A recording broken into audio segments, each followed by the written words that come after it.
Ya, jadi pada akhirnya dari simpang siur mazhab-mazhab akidah ini. Ini mazhab akidah nih ya. Ya. Jabariyah, Qadariyah, Mu'tazilah, Murji'ah, Ahlussunnah wal Jamaah, Syiah itu akidah, mazhab-mazhab akidah. Belum lagi mazhab-mazhab fikihnya lagi. Syafi'iyah, Hanafi, Maliki, Hambali, Dawudhahiri, banyak lagi. Kok kenapa sih begini nih? Saya melihat sebetulnya Allah itu sangat bijaksana sekali membuat agama Islam diberikan peluang menjadi komunitas yang plural, yang majemuk. Sebetulnya mah membuat kita enak. Kan enak kalau majemuk nih.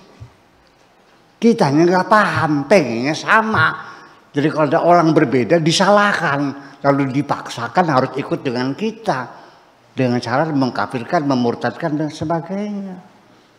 Nanti tahlilan bid'ah, marhabanan syirik lagi gitu, ziarah kubur musyrik lagi segala macam gitu. Saya nyebut sayyidina saja bid'ah dan sebagainya.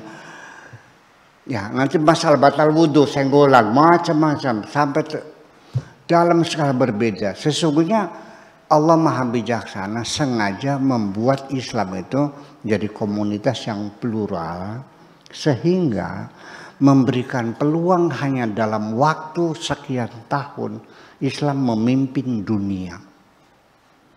Nikmat itu yang tidak pernah disyukuri malah menjadi musibah bagi kita sekarang. Nikmat pluralitas itu menjadi musibah bagi kita sekarang. Kalau kita dulu bisa merawat pluralitas, kita akan menjadi bangsa yang hebat sesungguhnya.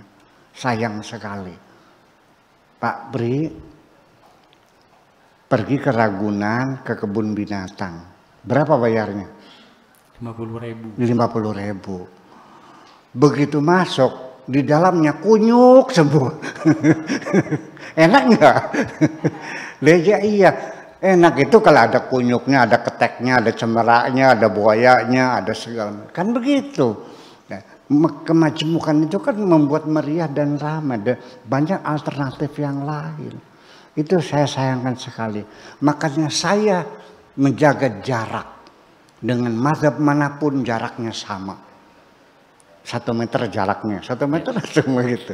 Dan saya tidak pernah merekomendasikan Anda untuk jadi Mu'tazilah, untuk jadi enggak, silakan sesuai dengan pluralitas yang ada.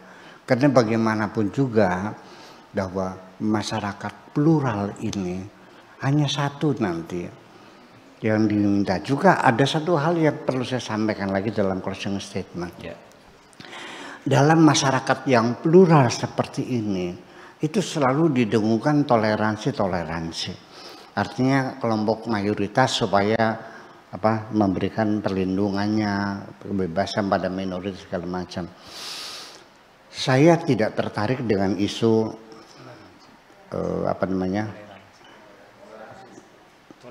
toleransi itu. Karena toleransi itu sebetulnya hanya menyembunyikan kebencian kok. Iya, dan sifatnya sementara. Dan nanti di penghujungnya toleransi itu, kelompok minoritas itu merasa berhutang budi kepada mayoritas. Karena diberikan keleluasan, diberi toleransi. Itu tidak abadi. Ketika perimbangan berubah akan gejolak muncul lagi. Jadi yang lebih permanen mah bukan toleransi, tapi kesetaraan. Jadi semua warga negara punya kesetaraan dalam hak dan kewajiban.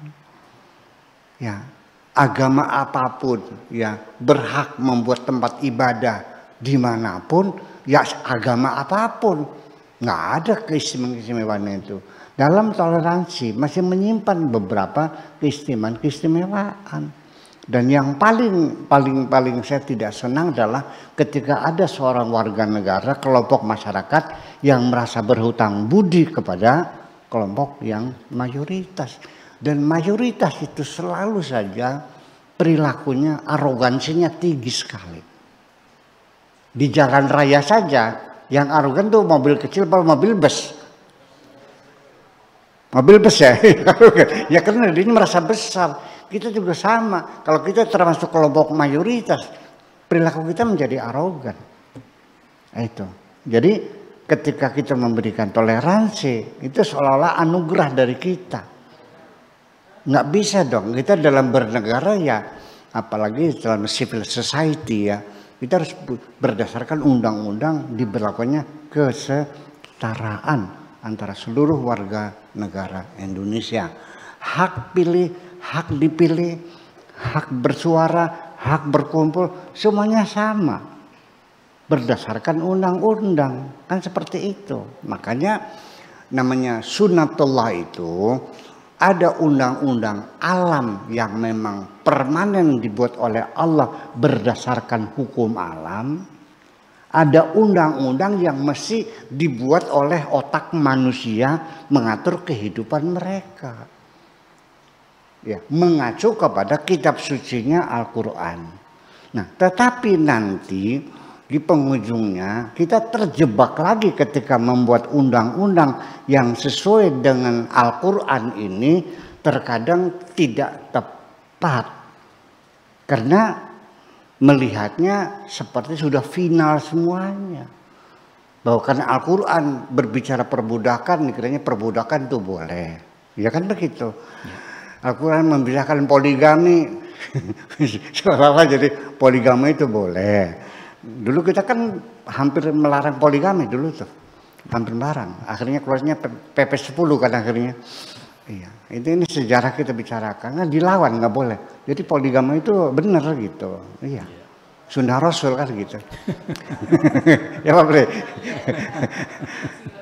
Jadi menyakiti hati istri itu sunnah Rasul ya, gitu.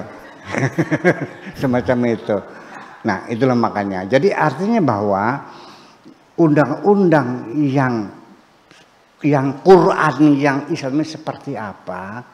Saya kira jangan terlalu merinci kepada hal-hal yang mendetail sekali, yang sifatnya kondisional.